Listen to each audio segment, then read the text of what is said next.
Hi. This is one of those in the car in 2012 things, like, man, I had this fucked up dream. You were there, Jesse, and it was the future. It was a bookstore, but there was like a tree in it, and a guy from TV was there, and it was weird.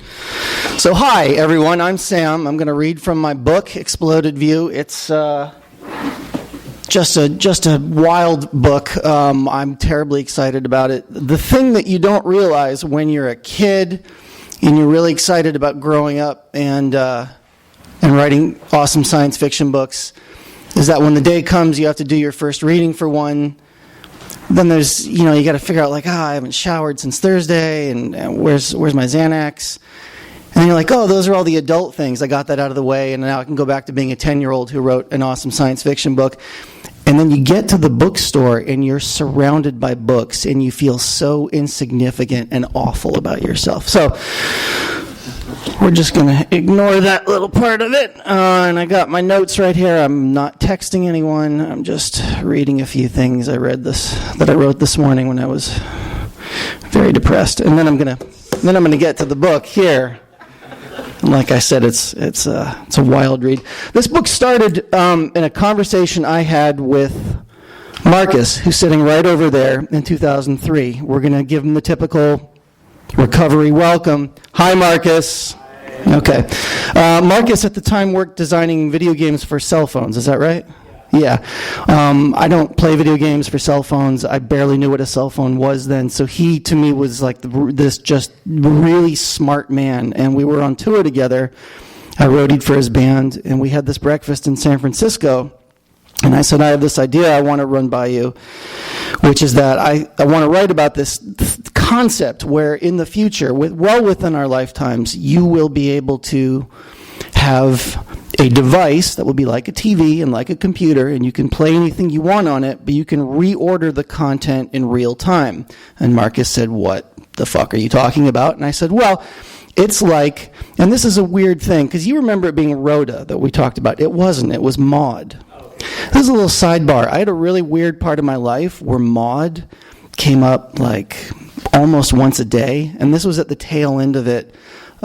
This continued for a long time, and it wasn't funny. It was like a really shitty verbal tick on my part. So I'm pretty sure it was Maud.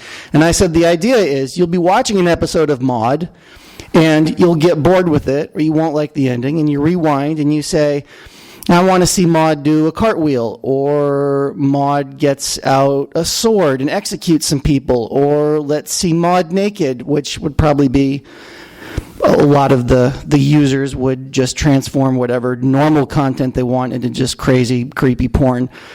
And so Marcus said, no. I remember your precise words, no, absolutely not. And I was fucking crushed that day. And I vowed, so we tabled it, and we came back to it in 2012. And then at that point, he sort of conceded my point, I think. And the key to all of that is we both agreed Shazam. And I think you kind of came up with that, like I was about to say that, but that was like on both of our minds, right? Yeah. Was that Shazam takes the, what do they call it, the acoustic fingerprint of a song and identifies it. And I know they can do that now with some movies. And this is just an extrapolation of that. It's not really science fiction. It's just what exists right now on a much, much larger scale. You are watching your episode of Maude, starring B. Arthur, and you say, I want to see that samurai sword come out. And then the computer re-renders the content in real time faster than you can process it. And what you're seeing is essentially lucid dreaming. Obviously, this idea is going to be big. I think it'll be less like the advent of the internet and more like maybe movable type.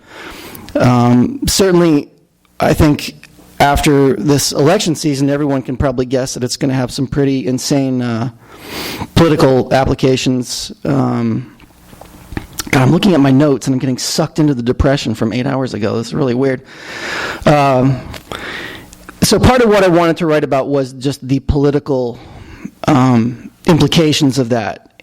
where I was taking what's happening right now, which is the post-truth world, and moving that into one in which you literally are living in a post-truth world. You can go throughout your life wearing probably glasses, something like Google Glass, but one that won't be mocked because everyone will be wearing it, and you'll be able to translate your reality into a reality you want.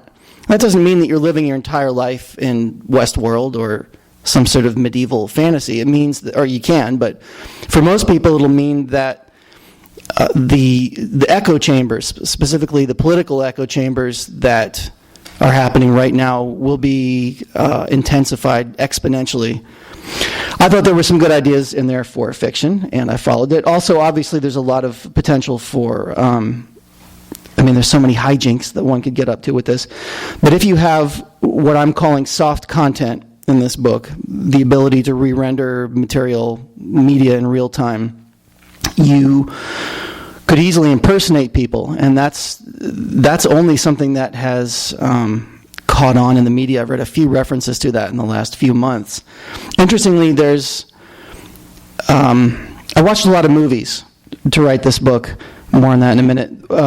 One thing I've been very interested in is when they talk about the failure of imagination with 9/11, you can see it through movies. Terrorists pre-9/11 were people who had goals and aims, and they would die for their cause, but that wasn't a prerequisite.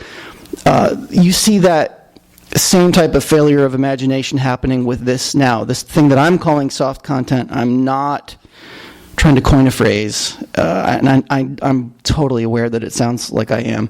Whatever this thing is going to be called that I'm calling soft content, no one is imagining it. There's one movie where someone impersonates someone else. Johnny Mnemonic. Has anyone ever seen this? I saw it the first day it came out because Henry Rollins was in it, and I'm an idiot. And there's a scene in it where someone has a puppet, and they're doing the puppet on like a scanner, and then the person on the other side is seeing the person they think they're talking to, and it lasts maybe 8 seconds, and it's over. And in all the movies I watched, I never found anyone else addressing this, and that was a big impetus for this book. Besides being mocked mercilessly, I left that breakfast in tears, buddy, just flapping my arms like a little girl. I hope you were happy with yourself. Well, there's the last thing about that conversation. Well, I think what you were envisioning was that you would need a computer so smart that it could write everything in real time. And what we agreed later is you wouldn't. You're just talking about software and networks and processing systems that can just go through the archive of movies, thousands and thousands of movies, and cull the plot points and the dialogue that it wants. Which is something that seems like it's doable right now. It's just a matter of the hardware and software. I feel like I'm losing the thread here. There's a second point I want to make real quick about this, which is I knew going into it that this book would be received as a dystopia, and already that's been used in all the reviews of it, and that's fine. I knew what I was getting into, but it's totally not a dystopia. A real big concept in what I wanted to present with this was an underwhelming future. The span of time that I was looking forward to was just under 40 years, 38 years, a little bit less now since I wrote it in 2013. If you go backwards the same amount of time, you're in the mid-70s, and I'm a child of the mid-70s. I remember that period really well.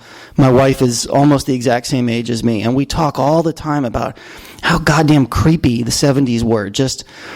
There was just this weird, like, aerosolized sleaze in the air, and all the time you would hear grown-ups talking about making love. What are you going to do this weekend? Well, I go get dinner and make a little love. And he's like, you're a kid. And you're like, oh.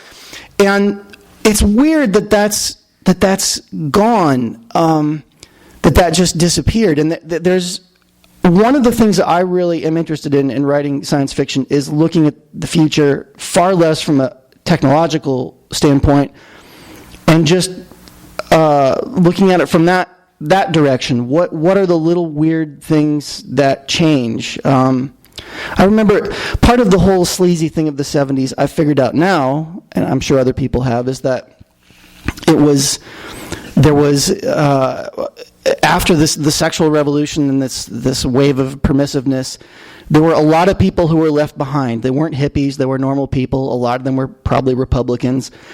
And their way to engage this was just like the sort of extra level of sleaze. The best example I could remember this morning when I was writing this is, I have a friend and his parents are kind of dicks. And I don't know what their political persuasions were, but they were just very normal people, not much fun to be around. And one day it was discovered that the father had underwear with like a faucet on it with a little drip coming out of it, and it said, "Bet you can't eat just one."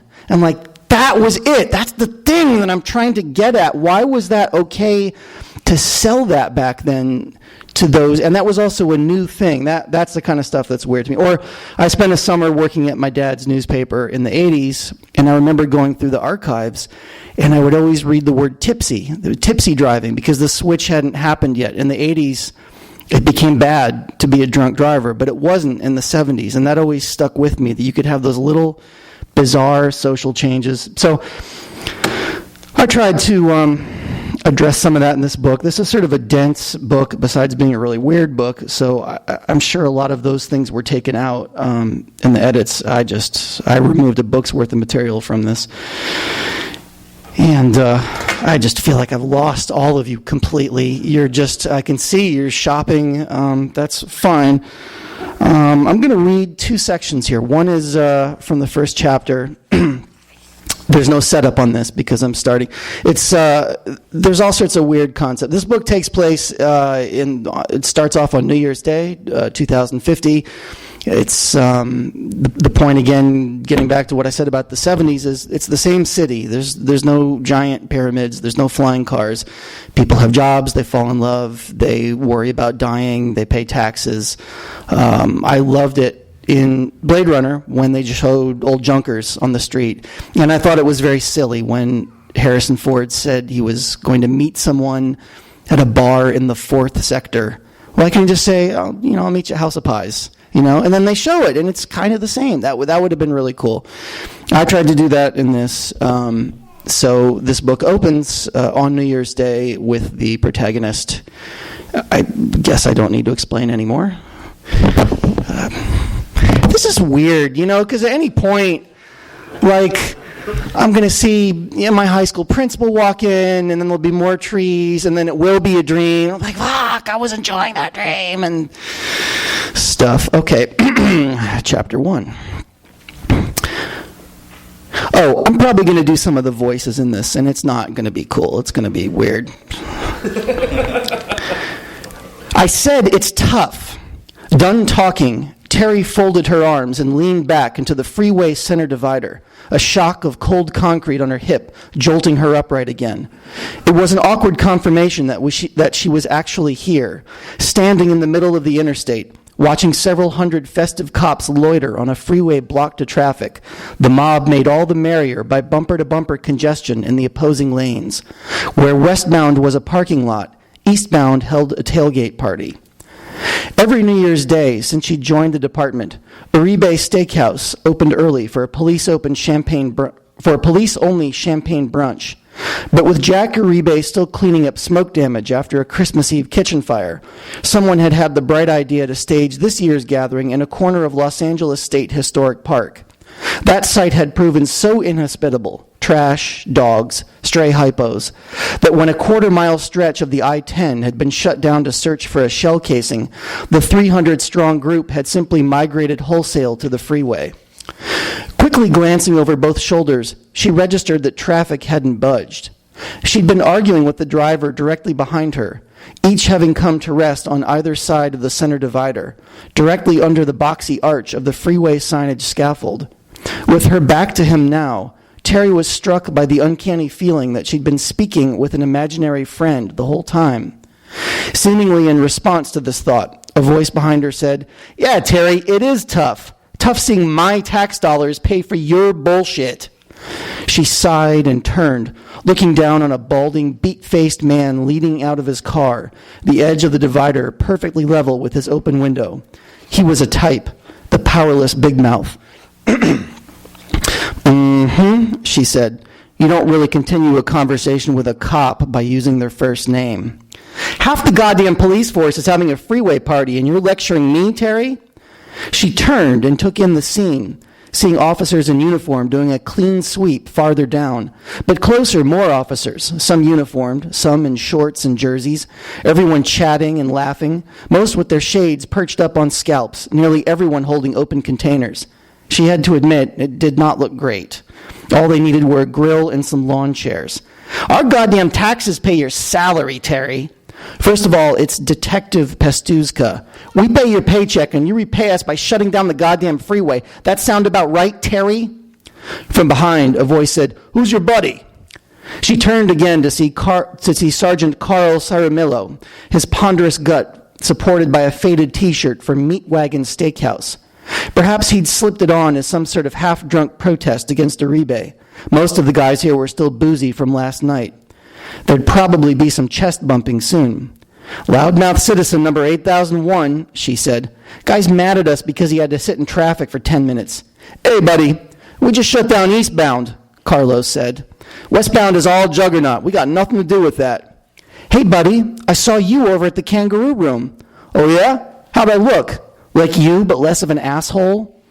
Carlos licked his lips, locked fingers, and stretched his arms with the palms out, then reached up and pulled down the shades resting on his scalp. From a distance, cop glasses, panopts, looked like any other pair of store-bought iPhones. Seen up close, they were the ultimate expression of authority, a more potent symbol than even a badge or gun. "Okay, Franklin Herrera, 466 West Broadway in Glendale," Carlos said with a pleasant little smile.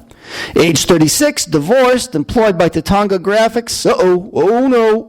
I'm seeing some unpaid littering citations, Detective Pastuzka. Seeing some missed child support payments." He was almost definitely making stuff up on the fly, no one being stupid enough to mouth off to cops with an open offense hanging overhead. But sometimes it rattled the lippy. "Carlos Ciaramillo, who lives in the Woodbridge Arms Complex, 8360 Sunland Boulevard," the man in the car announced, reading Carlos's face through his own shades. "I'm seeing some serious cop watch citizen citations." "Nice try, dipshit. My ex-wife lives there now." Terry saw a change come, Carlos darkening, preparing to take this harmless sparring to a different level. "You got something to say about her, Dick Wizzle? That woman's a saint." The man in the car swallowed nervously, looking to her and then Carlos with a sudden solemnity, saying, "Are you aware that in Sweden they have citizen policing now?" "Ayo, call it!" Carlos raised up and cupped his hands, yelling out to the multitude, "We got a Sweden!" The crowd cheered. Nearby, a uniformed officer said, "Damn, 8 hours into the new decade." Carlos leaned back over the concrete center divider and stuck his entire head into the car, probably stinking up the interior with hooch breath. "Bad news, Frank Herrera, age 36, working some bullshit job at some place no one cares about. Sweden's in the opposite fucking direction." "Hey, man!" The next driver back leaned out of his own window. He was young, crazy-eyed. Hey, man, that's harassment!" Carlos straightened up, amused again, the man in the first car doing his best to appear righteously vindicated. "Hear that? Carlos, Terry, the people have spoken." "Harassment!" The second man shouted out to the world. "It's harassment!" She realized the second guy was drunk, the crowd's guffaws only spurring him on. "Harassment!" the second man continued, shrieking now, craning his neck around as if the real cops might show up at any minute. Carlos looked down to his captive audience with a determined smile, tapping the space in front of him.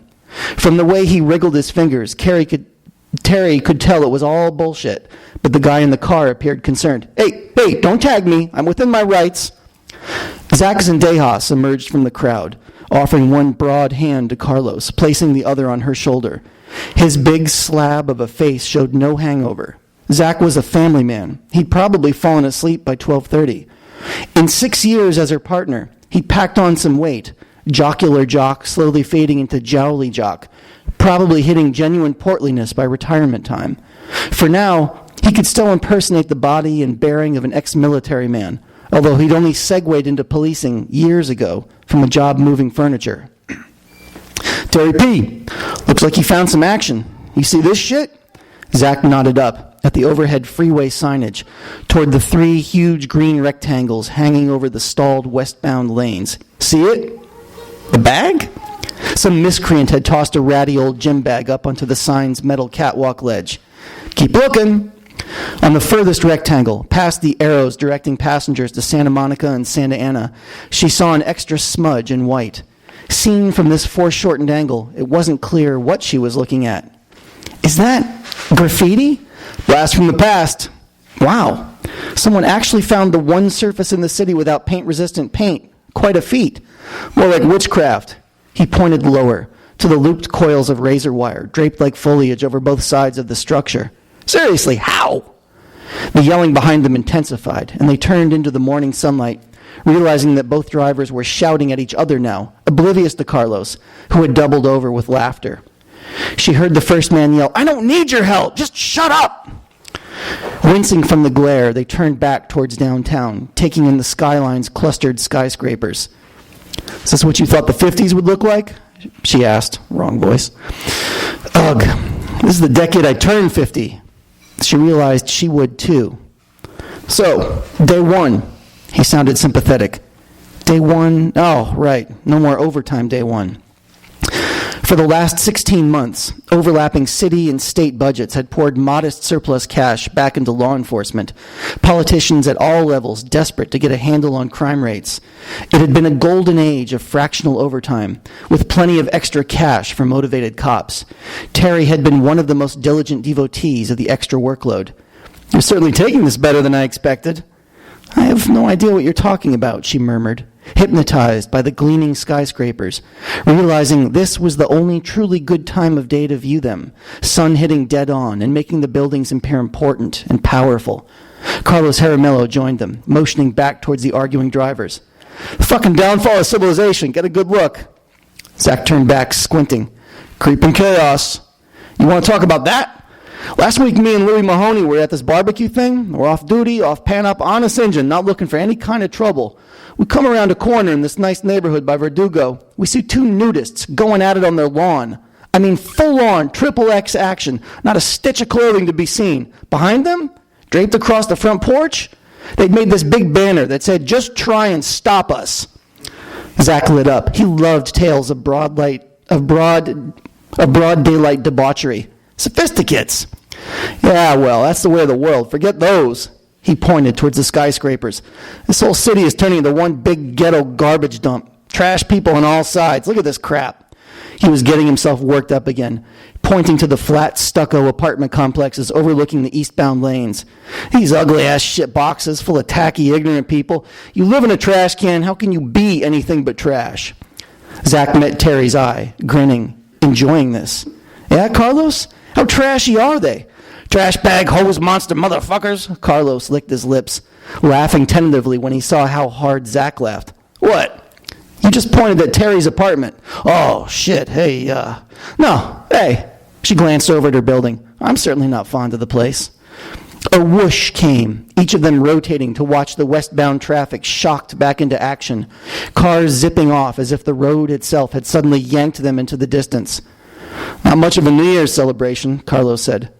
"Pretty appropriate for a year without overtime," Terry said. Zach gave another amused side glance, this time directed at her. "Thought you didn't care about that." A shout came from the crowd. "Pan up!" She pulled down her own shades, the moment of transformation like the instant between holding and wearing a piece of clothing. Panopt, the network, materialized through Panopts, the hardware. The world blossomed with captions. Rounded byline boxes sprouted over every head, speech balloons in an endless comic strip. In her margins, a welter of informative keywords, links, transcripts, and audio options flourished.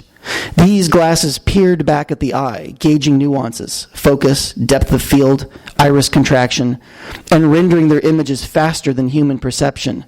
It was a new trick aping an old trick. 2 lenses fooled the eyes into seeing information in stereo. 2 lenses fooled the eyes into seeing information in stereo. 2 eyes fooled the brain into seeing depth. Captions appeared as solid as the people they floated over. A small clock floating in her lower left field of vision told her it was 9:51. She had the whole day ahead of her, the new year and the new decade after that. A lieutenant addressed the troops, sounding as if he stood next to her, offering a condensed version of the underwhelming speech cops got every New Year's Day. Maintain, persevere, overcome. At least this new year had provided one cinematic moment that would have been impossible inside a crowded steakhouse. It had been an impressive sight, everyone putting on their panops at once. Although she'd caught the slight self-delusion to the scene. Cops wanted to see themselves as an army, when really they were something far more dangerous, an organism. I feel like that should be the appropriate length for reading. Q&A? Should I do more reading? Let's do a Q&A.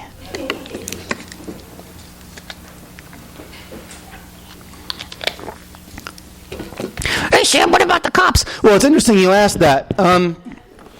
When I wrote this, I finished it in 2013, and it was actually almost exactly a year before Ferguson, meaning that when I wrote this, I was very concerned that I was being too tough on police officers. It's hard to remember now that there was still that kind of lingering after echo of post 9/11 reverence for cops and firefighters. And now I'm a little worried that this thing reads as the most sympathetic cop book ever. It was written very intentionally with the idea of being neutral. I wanted to write a cop-neutral book. I had been planning for a while to do ride-alongs and interview police officers, and I had one really bad experience on the phone for an article I was writing for the Huffington Post that didn't get finished about a police conspiracy in Long Beach. And this guy I talked to was just hands down the worst human being I've ever spoken with in my life. It was weird. The last novel that I wrote, The Loom of Ruin, which is for sale up at the counter over there, involved phone calls from Satan. And I had been sitting there looking through it thinking, that's actually kind of a scary idea. I'd be really freaked out if Satan called me. And the phone rang right then. And I just had all this incredible, I've never been that awake. And I picked it up, and there was a long pause, I expected just that. And instead it was this cop, and the guy was worse. He was worse than Satan. He was such a goddamn prick. And so after that phone call, I kept it in my mind a little bit, and I thought about it more. And I feel like I'm good at being cop neutral because of who I am. I have had almost uniformly good experiences with cops, but I'm of the mind that probably most people in liberal Los Angeles are about cops probably not being, they should, cut down drastically on the killing of unarmed people. And so I realized I didn't want to have any dealings with cops at all for this book, because if I met, say, that guy that I talked to, that would severely color this whole process. And I didn't want that. There are some serious assholes in this book that work for the police department, and there are also some people who are just good public employees doing a really, really nightmarish job for low pay and zero appreciation. The world in this book is far more reflective of the post-Ferguson world, in which police get no respect, except that in this world it's a social network dominated existence, so it's far easier and quicker to give cops less respect. But cops have far, far more tools than they have now.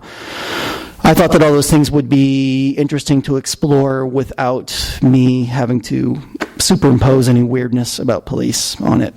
Good question. Next question. Well, I haven't read The Exploded Feud yet, so I'm hesitant to ask any questions about this because I think the answer will probably be self-evident when I read it. But can I ask you a question about The Loom of Ruin? Yes. Is that okay? Yes. I saw in an interview you said that you did the cover design for The Loom of Ruin. Yeah. And you said that was more difficult than writing the book itself. That sucked. Can you just explain a little bit about what went into designing the cover and why it was so tough? I've been shooting my mouth off forever about cover art. I feel really strongly about how books should have good cover art. And did you do this one? I did not. One of the things that you learn about the publishing industry is that you can't walk in off the street and demand to do your cover art. I am happy with this cover art. It's not precisely the direction I would have gone in, but it's fine and it looks good. Letters are nice and big. They compromised on a few things. I compromised on some other things. Everything turned out great. It's a solid, it looks like a real book. Like, you're like, oh, wow, man, Sam wrote a real book instead of that weird joke book, Loom of Ruin. I don't know why, but also, I'm not a graphic designer. Like, I have tricked myself into thinking I'm a graphic designer, but the program that I use is like Photoshop from 1998. And then I had a job 10 years ago that I got fired from in an office, and I stole their version of Flash. And so I'm using that the way that other people use like CorelDRAW or something, which isn't really correct. So my skills are really limited. And although over the years, I've really shrunk down my tendency to shoot my mouth off about things. Cover art on books was not one of those things. So at that point, it was there was also a deadline. There was a real serious deadline, and I just had to do it, and it just freaked me out because it had to look good. I'm surprised I mentioned that in an interview. That seems a little unprofessional on my part. Are you unhappy with the Loom of Ruin cover? No, I think that's the best thing I will have ever done artistically. Yeah, Loom of Ruin across the board. That's a damn fine book. I could have done some better things with it, but just like it's pretty much whatever the sport was. What's the sports analogy? I hit the football out of the park. I totally tossed the football and it went out of the park on that one. I don't know that I would ever design a book cover again. I had some illusions about, and I sent a lot of sketches for this one, and they were very professional and polite and said, we'll work on it from our end. So, yeah, lesson learned. Anyway, good question. This is fun. I had a question about Yes. So I read some of the book. It's toward the beginning, spoiler alert or whatever. But there's a scene where she's at home and she's watching a movie, and she uses the Panops thing to just be in it, and she's just chilling. Yeah. Not really doing anything, not augmenting the film, just Yeah. And the film keeps trying to draw her back in. And I was wondering, is that going in a direction about what our engagement with technology, how it engages with us, but still being a programmed thing that's not actually human and has a person? I don't know. There's stuff, especially in this book, it's a little bit like, you ever been to the Winchester House?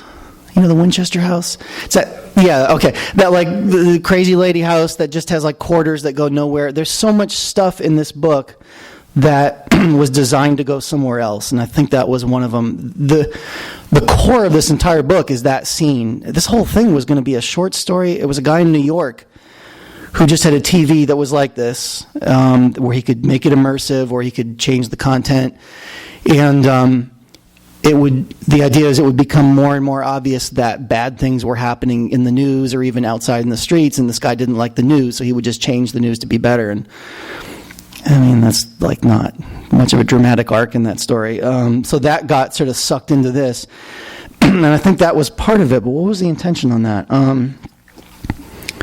It seems like something that would have led to something else that didn't. It's hard to remember this stuff. It's really creepy. It seemed to me that it was like a nostalgic moment on her part, because wasn't she just smelling the air or something like that? It was like she was longing for this other time, the sound. Yeah, I think that was part of it. Yeah. So it was this was her way of sort of remembering this time, was to sort of stall out and hang out for hours if she wanted in this movie that was from a particular era. And maybe the idea would be that movies and content providers, meaning automated content providers, would want to draw you back into storylines with the ultimate purpose of selling you things. At the very least, you finish the movie and then you have to purchase a new movie, or I don't know what. That's a pretty unsophisticated take on it. But that doesn't really seem correct thinking about it now, because I've played Grand Theft Auto. I don't know how to play it. I just walk around, I just treat it like I'm walking around in whatever city I'm in, and I'll shoot someone every now and then. But mostly it's just fun to just be in it, So maybe that was part of it. I don't really know. I think it was intended to be something else, and I just kind of lost the thread. And there's so much stuff in this. there's a few things that are probably typos, I think, that no one would catch but me, of just like, there were some characters that got orphaned, but then like the control F didn't pick it up, so like, I think Gladys. And you might read the word Gladys. Gladys was a character, and she got 86th, but there's the word Gladys still appears in the book somewhere. Yeah. Yes, young man, the hat. So my question is, writing sci-fi, especially if you're trying to do something that's close to now, but in the future you could think of, like, I haven't read the book yet, so, but like you have to think of new terminology and names for things and how things would be, but not go too far. So was that challenging or difficult? Like, had you written sci-fi before? Not that was published, no. So like, is that because you're trying to do something that's still sort of set in a realistic? Yeah, I like this book a lot. I would not write a book like this precisely the same way, because it's very exposition heavy. Is that the right term? You have to keep clobbering the reader with explanations for things, or working out ways of conversations like, hey, do you know about the Gleebot 9000? Yes, but why don't you tell it to me again? As they look off into the distance. I spent a hell of a lot of time trying to negate that. And the way that I did it is I just had a master list. This guy here came over to my house once, and I, God forbid, leave the computer on with something weird on it. And he was like, what's this? And it was a spreadsheet with just thousands of little boxes, and everything was color-coded. And I said, oh, that's the novel I'm working on. And you said, I'll never forget this, that's what crazy people do. And I said, no, it's like if you're in a boat and you're in the ocean, you need to know where you are in the ocean, because otherwise you'll get lost. So for this, I made a very complex list of every single concept, like what you're talking about, a new concept, and then also a separate list that sometimes overlapped of every like character, like thing, non-technological thing that still needed to be introduced, where it was teased, on what page it was teased, and then on what page it was fully introduced. And the goal there was always to just ease into it as smoothly as possible. I have no illusions that there's going to be some stuff in here that's going to read a little ham-handedly, but I tried. That should be a quote. I tried, folks. Yeah, science fiction's weird in a lot of respects. I think logistically it requires way more prep work. There's a lot of research. What I did not do for this book, there's no world building, if that's the right term. There is nothing outside of this book that exists. Like if I made timelines for characters, it was only to the point of consistency. It wasn't like I had this whole other world. I don't know where, I don't know what happened with Terry Pastuska in grade school. I don't care, and I know that a lot of other writers, and also there's a huge book on Blade Runner, and they interview Ridley Scott, and he talks about just building the world outside of it, and that sounds fun. And if you have the resources to do it, and other people, it probably is. But for me to do it, I would have been standing here in front of you 40 years from now, an old broken man, and I didn't want that. So I lost my train of thought on that. But yeah, good book. Yes. Sam, congratulations on the book. Thank you. Coming for me. I was looking forward to this for a couple of years, more than a couple of years, and I love the book. And would you explain the Zilch Patrol and your interpretation of the Imsane? Because I know there was a couple interpretations of Imsane in the book. Oh, well, Imsane is the graffiti artist referred to at the beginning here, and all the cops are really pissed off that there are still graffiti artists in Los Angeles, because most of not just that you can't spray paint on paint-resistant surfaces, which is, like the subways in New York, but also culturally, this is a world where their graffiti doesn't really make sense. And so everyone's furious that this guy somehow did this little magic trick and got up onto the freeway signage and was spray painting Imsane. Mostly they're mad because it's spelled I-M-S-A-N-E. And so is he saying I'm sane, like it's a cry for help? Or is he so banana time bonkers that he doesn't know how to spell insane correctly. That's how insane he is. So that's just one of those weird little running threads throughout the book. Zilch Patrol is just cop talk. They just got the wrong case. There's a lot of parts in this book where I was just like, what the fuck are you doing here? Because it's so, there's so much cop. I really enjoy all that weird cop stuff, all the just extreme dark humor. There's a book called Cops by Mark Baker. Mark Baker. I purchased it for $0.01 on eBay. You all should read it. You can read it in a day, and it's, god damn, it's incredible. Every page is just some horror story. A man gets attacked with breast milk at one point.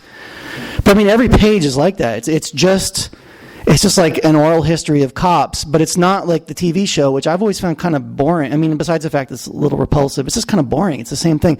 The book is not that. The book is just crazy, crazy shit. And I really enjoy things like that, and I like making things like that up. There's a lot of pretty bleak, dark jokes in this. I had a long time ago when I lived in Virginia, I had a next door neighbor who was a paramedic.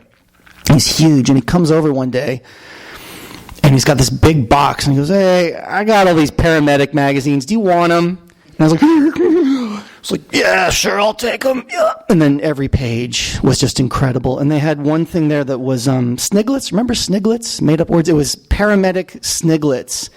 And they were just horrible. Foldsmobile is any car where all the occupants and all the interior have just been compressed. I mean, it was all just awful stuff. And then ads, like really creepy ads for paramedics in Saudi Arabia, or ones where, like, I'm from wherever, Johns Hopkins, we're doing a study, we're looking for quadruple fatality car accidents involving 83 to 87 Honda Civics. Like that kind of stuff. Just the whole thing was just a gold mine. I don't know why he detected that I wanted those so badly. And also beautiful graphics. I mean, ads that were just so outrageous, just like bleeding children looking up, like, why didn't you purchase the other brand of gauze or something? So I have an affinity for that. I love that Cops book. Thanks again for recommending me to that. Yeah, Zilch Patrol is just the general thing. And there's a bunch of things in this book that because I wrote it, I have no idea how it reads. I think it could easily be just too much. I hope not, but I will never know. Anyway, anything else? Yes? You had mentioned you watched a lot of films in preparation for this book. Oh, yeah. What were some like the main ones? Yeah, that's funny because I was trying to remember titles this morning and came up blank. Right, films. The films that I watched for this, I watched a bunch of films from the early and the mid-'70s Los Angeles because I was really curious what's changed. And if you look at the city going back the same amount of time that I was going forward, I mean, it's the same goddamn city. Like, the cars are not even that different. And you realize if you grabbed someone out of one of those movies, dragged them into 2013, and was like, hey, here's the internet, you could explain it to them in a half hour. And then another half hour later, they'd be like, your Wi-Fi sucks, and we need to get this worked out now. Like, the differences are so few. But then I remember all those weird little cultural things, and that kind of adds up. Like the time I was on an airplane as a little kid, and they said, don't smoke pipes, cigars, or pot. And everyone on the plane, just an ocean of just gross mustaches, like, whoa, whoa, whoa, whoa. Like it was a little in-joke that everyone in America shared, like all that shit, So I just was really curious. It was an intangible thing, but I still got good notes out of it. I don't remember a single one of those titles. You and I talked about this a bunch. You gave me a list. Do you remember any? What? Stalker. No, I'm talking about movies from Los Angeles in the 70s. One was... Yeah. Omega Man doesn't really count. The car one. The guy with the car that was remade. Gone in 60 Seconds. Movies like that. Movies that are like kind of who gives a shit movies. Like you're stoned, it's 2 a.m, like, oh, I guess I'm watching that. I went out and rented a bunch of those. Yeah, I'm creeped out. I can't remember the titles. And I took a lot of notes when I wrote this book, as I do for any project. Not really a diary, but just things pertinent to what I'm doing, just so I can kind of keep a record of my thought processes. And I didn't write down any of the movies, so put that one in the the bad column. I'm sorry? Okay. Yes. You mentioned dystopia a couple times, so, like, do you resist that because it's been done or something, or, like, is it a dystopia? Like, what are we doing? No, I resisted that. Well, yeah, it's really been done a lot. But also, my point in this was just that this is a world in which some really bad things have happened. There have been wars, people have died, but that's the nature of reality. We're all going to go through some serious shit in our lives. My grandparents went through World War II. If you went back in time 100 years, everybody thought that they had lived through the ultimate. I think 38 million people were killed in World War I, and then a generation later, there's a war that kills almost twice that. There's concentration camps and atomic weapons. Something's going to happen probably this month, and I don't think it's going to be like a civil war or anything, but I think there's going to be some serious shit is going to happen after the election, no matter which way it goes. I think probably what's happening right now will be a very large tributary that will feed into something much worse happening at an unspecified future time. The point of all that was, I don't think that we're living in a dystopia. I don't really know if I believe in that concept of dystopias. I think after the Soviet Union fell, that really encouraged a lot of people to think of empires as things that can just rise or fall instantaneously, and that America's next. And that's not really how things work. If you look at history, I mean, Rome fell over a long period of time, and there was an Eastern Empire that just kept going. You could have, there are dystopias in many parts of the world. I went to Uganda a couple of years ago, and it was a great trip, and I met a lot of great people, but they had electricity 2 hours a day, and there were just rivers of liquid filth running through the town. So that was kind of dystopian. So I guess the point there is, I think the word is misused. And I really wanted to present something that was my idea of an underwhelming future, meaning the technological changes are pale in comparison to the social changes, but even those nothing is unrecognizable, if that makes sense. I don't mind a good dystopia film if it really pays off. I'm trying to think of one. I don't really consider Blade Runner dystopia, and I know that a lot of people do.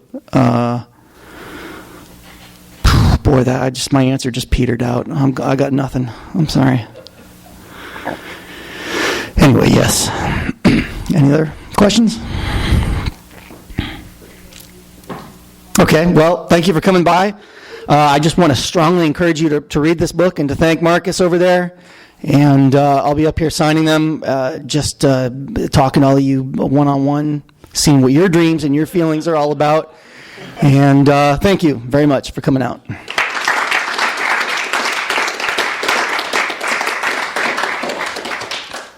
You've been listening to the Skylight Books Author Reading Series. Don't forget that you can listen to this and all of our other great podcasts at skylightbooks.com.